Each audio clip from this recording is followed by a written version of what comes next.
I am actually a climate scientist as well. So that was part of my work with the Caribbean Climate Network. And, we've been doing a lot of advocacy, but not just to like give the awareness of what is happening, but like common like solutions. So for example, in the Caribbean, we know climate, just a frame, is that humans are emitting into the atmosphere and raising the temperatures. That is climate change. That is a human issue, not the natural climate variability, right?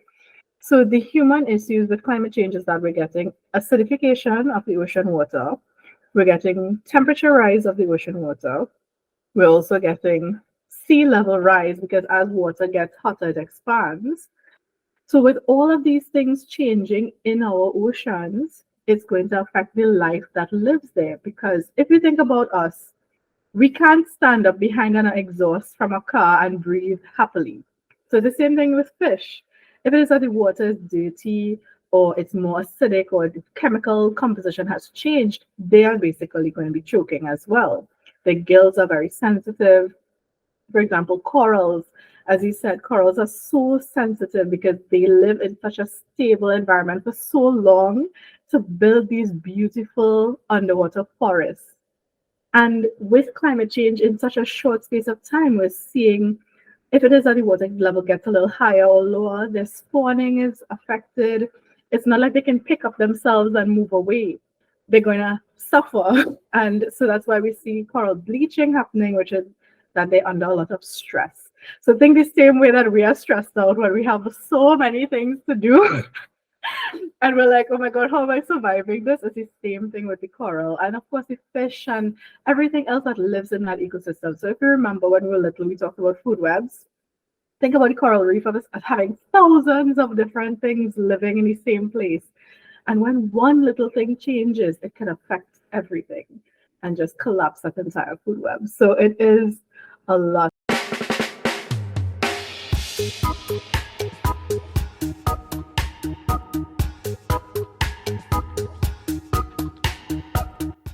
Welcome to another episode of Caribbean Climate Calabash, where we share stories that matter to young climate journalists around the world. I'm your host for today's episode, Dizzanne Billy, and I'm Climate Tracker's Caribbean Regional Director. In this episode, we'll be looking at the issue of climate change and its impacts on marine ecosystems in the Caribbean. And here with me today, I have Katrina Khan from Trinidad and Tobago, who will be diving into this topic with us. Katrina, please introduce yourself. Tell us a little bit about the work that you do. Thank you so much. And thank you so much for the little diving because I'm a mermaid at heart. So I'm Katrina Khan-Roberts and I'm originally from Trinidad and Tobago. And I've been working in the youth and climate and environment space for about 15 years now. Yes, I'm still a youth, so thank goodness. I still have a little bit of energy left.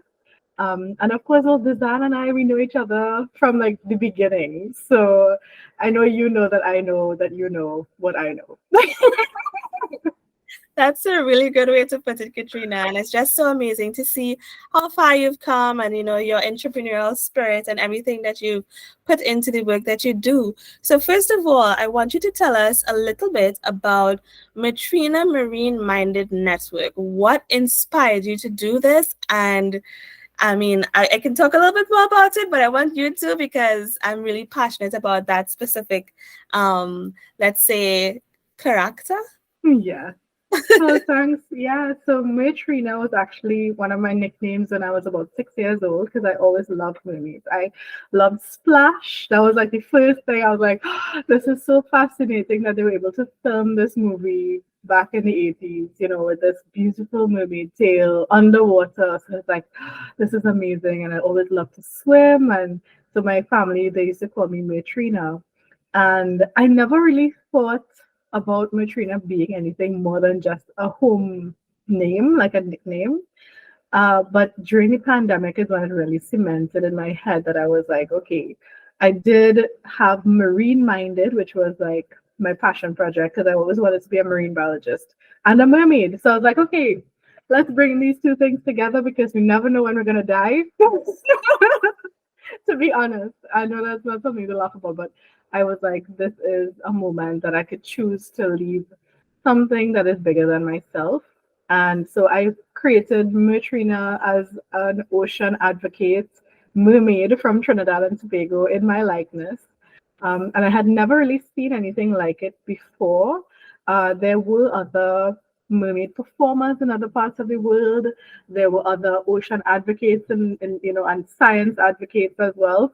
So I tried to bring all of those things together with a local perspective. So like Mertrina is like an expert on everything to do with Trinidad and Tobago and hopefully soon the Caribbean. So yeah, and it started off with writing children's books. So the first book I ever wrote was the Mini Marine Biologist Guidebook, which is basically Mertrina breaking down the exact syllabus of marine biology that I did for my minor in marine biology. So that was it. And then from there, just it grew. That's amazing. It really, really is. Because, I mean, to know that this is one of maybe, is it the first one of its kind in the country?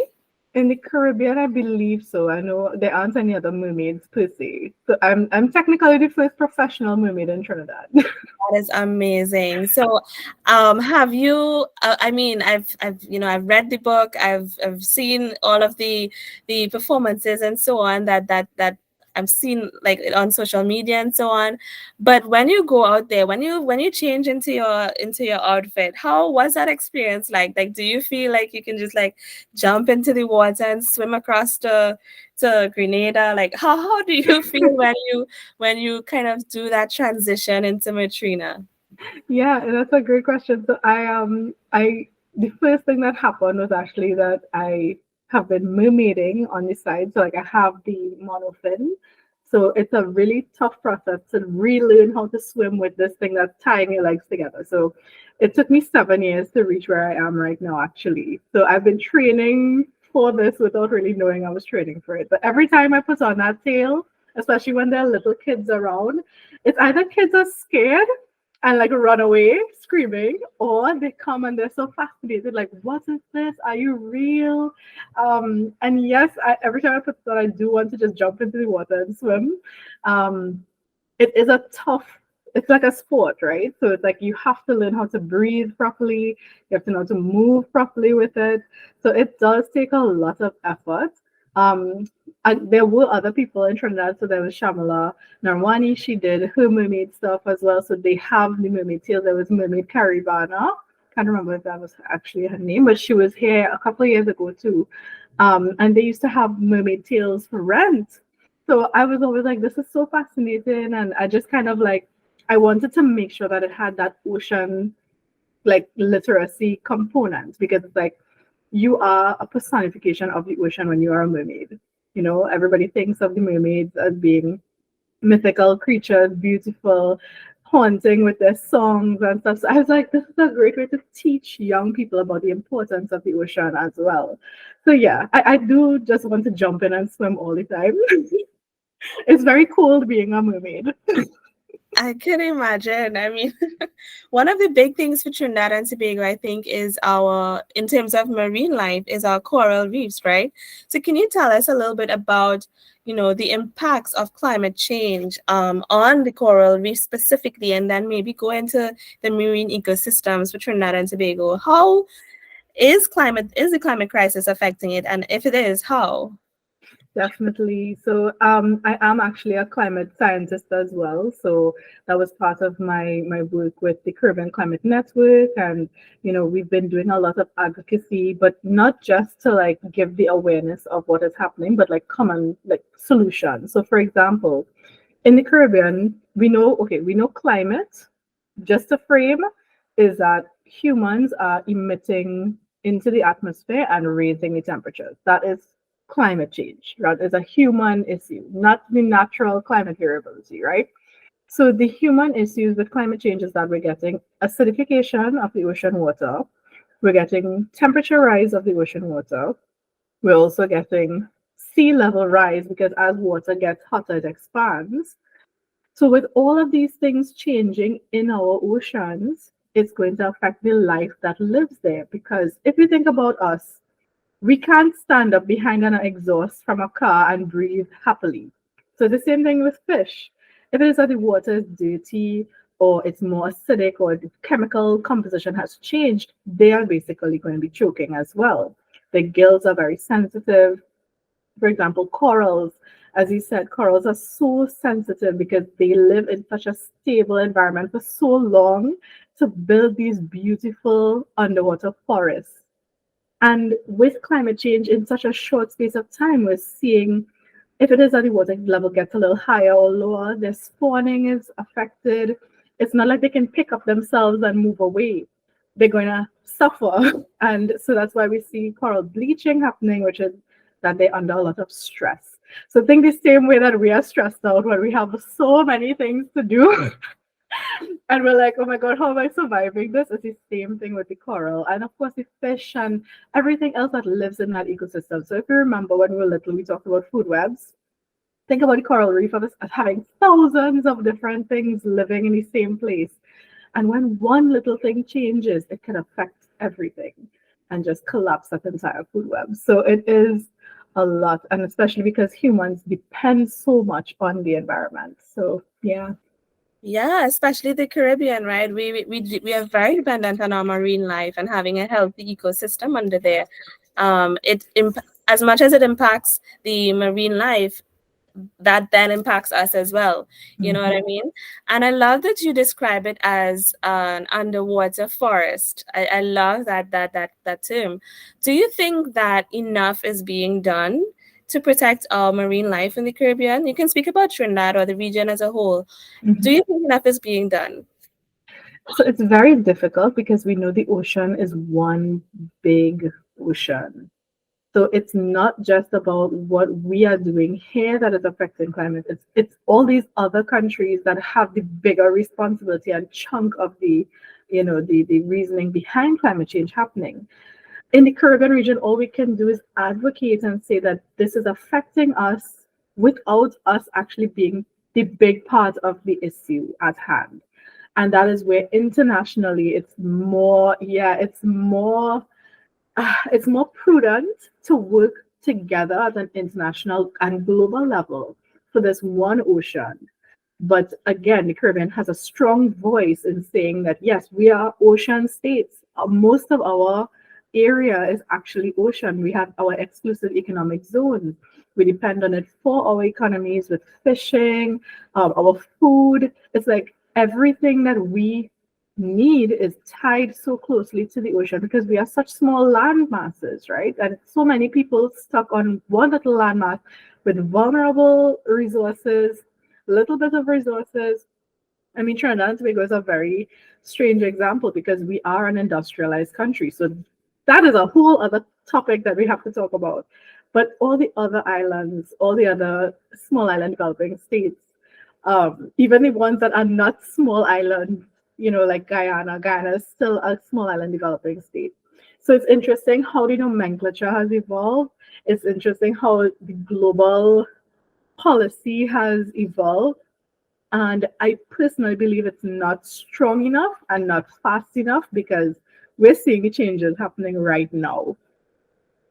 Exactly. I love that you've said that. We have been seeing the changes for years. You know what I mean? It's not something I think in the field of climate communications and climate journalism, one thing that we've noticed is that, the global narrative around climate crisis, around the climate crisis has been okay. I would say very focused on the global north and very much also focused on climate change is something that will happen. It will happen to us. And it's going to happen. But for us, the narrative has been, or the reality has been, it's been happening for a very long time. We've been facing these changes for a very long time. So I love how you've put that in context. Where do you see Mertrina going next? Is she going to go like live with the fishes under the sea and like join her sisters from other parts of the world? Like, where do you see Mertrina going next? Is she gonna like join us on land, We're dance, gonna have a Dizzanne mermaid next, right? So dance with you'll their be feet. featuring. So the books that I currently did are very science based. So it was like I was trying to okay, I was trying to write for my own self when I was 6 and 7, and I wanted to know the hard science, right?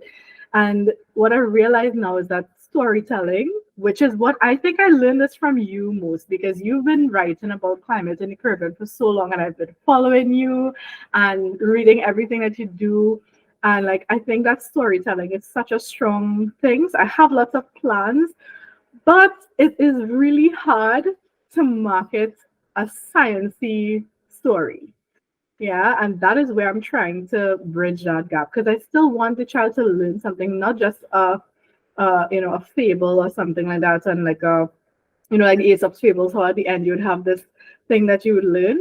I want it to be science based as well. I want them to know that, okay, yes, we have orcas in Trinidad's waters. That was how it was hundreds of years ago. That's a big topic right now because everybody's like, there are killer whales in our waters. And I'm like, yes, we hunted them out and they went away and now they're coming back because they feel a little safer. So those are the kinds of things. And then of course, climate again, like you said, is something that people always thought was far in the future. Like I know you and I, when we started this environmental advocacy stuff many, many years ago, and you started writing about climate, it was still something that our government wasn't seeing as, we need to talk about this now. Even though we had the international discourse, we had COP, we had everything going on. It wasn't something that was prioritized past the written legislation. Well, not even the legislation, the written policy, and signing something, but we're not actually doing anything on the ground. So that is the hard part. Is like you have everything in writing, but we're not seeing any implementation. And so Mertrina, there is a story that I have that is kind of like, okay, we have to talk to our governments because they're the decision makers.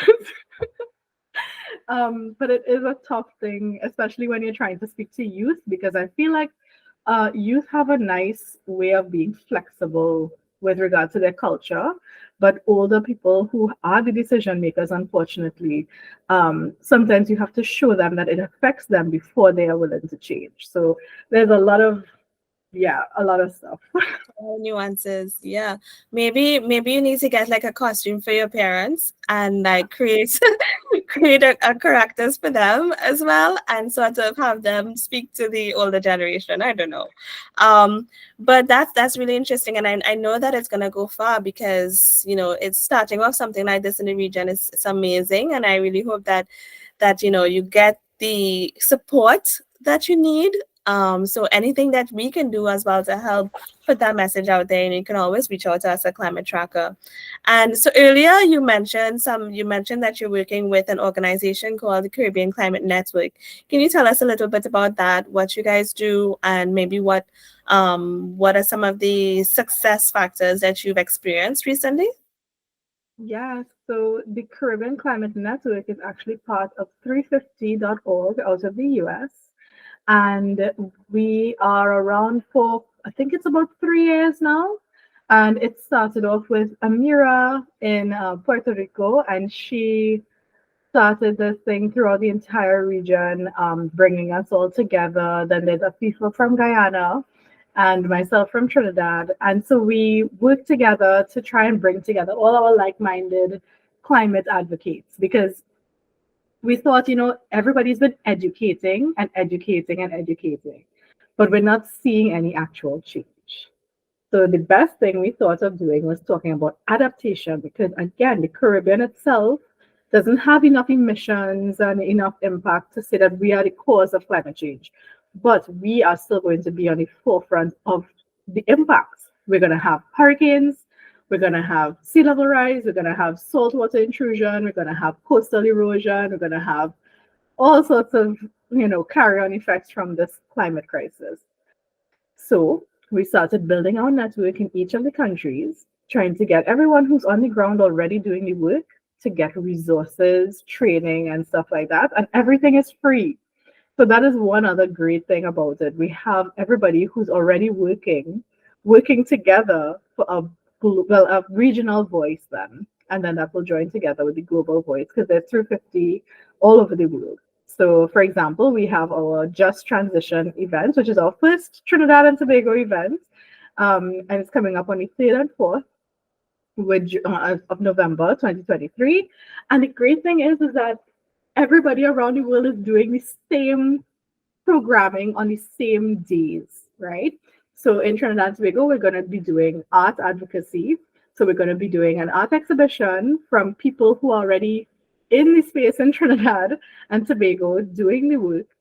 And we're going to just share our voices and say, this is our perception of what a just transition is about. Because we know our grid is 100% run by gas. It's very unfortunate that we have all of the resources that we need to move away from that, not resilience is the word. We have a dependence, on the oil and gas industry, and we have the tools to get away from it. But because we're so hard to change, and our behaviors are so stuck in that zone, it's very difficult for us to move away from it. So I'm hoping that this is like one of the few first steps that we can make to say, okay, well, no, people are really thinking about this. Our electricity bills are increasing. We need to do something about this, So that is definitely something that we're working on right now. Yeah, I agree with you 100%. It's really difficult because of our dependency, right? I almost get kind of choked up when I think about it, and I talk about it. Recently, I was at um, renewable energy event of sorts, and it's always brought up. Okay, Trinidad and Tobago is like it's like the elephant in the room, and then everybody kind of expects you to know exactly what's going on. Why are you not? But I feel like Trinidad and Tobago, we should be in that place where we lead the renewable energy movement in the Caribbean. If it is that we've been so dependent and suckling at the teeth of oil and gas for so long, that we should be in that place where we start taking a leadership role, to be honest, instead of continuing along the path that we have been on for a while. So I'm definitely with you on that. And I think that my next question is a little bit strange. I hear you speaking about art, and I hear you speaking about storytelling and all these creative endeavors that you have been involved in, and at the same time talking about the importance of science, and a lot of times people tend to think that these things they don't coincide, they don't belong together. I'm gonna rep for the humanities and not the social sciences and not the engineering, but they all should be coming together. So what really inspired you to bring all of these different personalities and different things together in your life and the work that you do? Yeah, Dizzanne, I think you of all people know this about me. It's like I couldn't figure out what I really wanted to do. It's like I always loved art because I felt it was expressive, and like I said, when I was 6, I was Mertrina, right? And Mertrina used to write poetry and write stories and stuff. So I can't say that it's not unusual, because it really is unusual to find somebody with all of that capacity in one. And that is where a lot of the times people are like, oh, well, you just figure out what you want and streamline yourself and get a job and all that. A lot of my family don't understand what it is I'm doing. But I think that human emotion is connected strongly to human behavior. Human behavior is affecting our environment, and it has to now be guided by science so that we can reclaim that balance. That is the whole viewpoint that I have. I think that if we don't have that scientific base with a little bit of creativity, we're not going to make a positive change. 100%. So if you could give, and this is just to close off, if you could give one simple message actually 2 messages. One, I want to know what is the message you would give to your 6-year-old self. And then I also want to know what is a message that you would give now to a young teenage girl specifically who might be interested in more than one thing.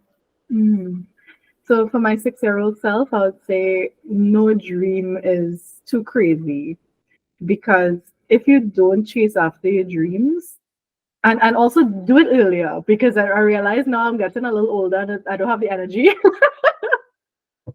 But do it as early as you can, because the passions that you have at a young age, they're going to be with you for the rest of your life. I'm sure that you could say the same because I know you love mermaids too. It's like when you were a child, is that I like mermaids, unicorns, fairies, we know these little girls and their dreams, right? Those things are actually what will give you happiness as you get older too, because they're kind of tied to that happiness in your childhood innocence. You don't have to worry about anything. It was just a nice take you away from the realities of this horrible world that we're living in, and we continue to foster. I find like the world is getting more and more strange, and so sometimes we need to have that little pocket of happiness from our youth that will help us get through it and navigate. So definitely I would say yes, you made your dreams come true because you were a marine biologist and you were an artist and you were a mermaid. So that was great. I really did make my 6-year-old self happy. And now for a little girl. Now I've been battling with this for a little bit too, because I think the role of women in society, and especially the vulnerable young woman, they're told to be in a certain box. You have certain roles in society. So, like for me, for example, I know I'm a wife, I'm a mother, I have to do certain things in the household, plus all these wonderful things that I want to do to change the world for the better. So I battle with this a lot because I don't have enough time in the day. I don't have the capacity, I don't have the resources, I don't have the support. So with those, all of this weight is on my shoulders and I feel it every single day. But at the same time, I have to remember that what I am doing, yes, it is more than just about me. It is about every other person. I know it's a good idea. I have to keep the energy up as much as I can, but also still not sacrifice my mental health, still be there for my family, still have everything. So it's a balancing act. It is. But once I think you write down your goals, you keep your objectives at the forefront, plus the responsibilities that are on your shoulders, there is always a way to navigate. If it is that like a young girl, let's just say a teenager who's in high school, you can't figure out what exactly it is you want to do. There are so many options and there's no limit to all the things that you can study, you can learn. I have never stopped studying. I think you as well. Like we always doing some course or something new is coming up. And you just have to be strong, pace yourself. There's always time. Remind yourself that there's always time, and there's no need to sacrifice yourself in order to do all the things that you want to do, because that's just going to make you slower. So it's to make sure that you pace yourself, you know your goals, know your responsibilities, try to find the balance and stay happy. I think once it is that you can keep that happiness and that dream alive, no matter how disappointing it might be that you didn't get a certain opportunity, or it was challenging to complete something within a time frame or something like that. Give yourself some grace as well, because you are amazing. So yeah. Thank you so much, Katrina, for sharing your story with us. It really is inspiring. And that's it for the show. It was really nice having you, Katrina. I'm Dizzanne Billy, and this has been the Caribbean Climate Calabash podcast. Please subscribe to our newsletter and visit our website at climatetracker.org. Join us again next time for another episode of Caribbean Climate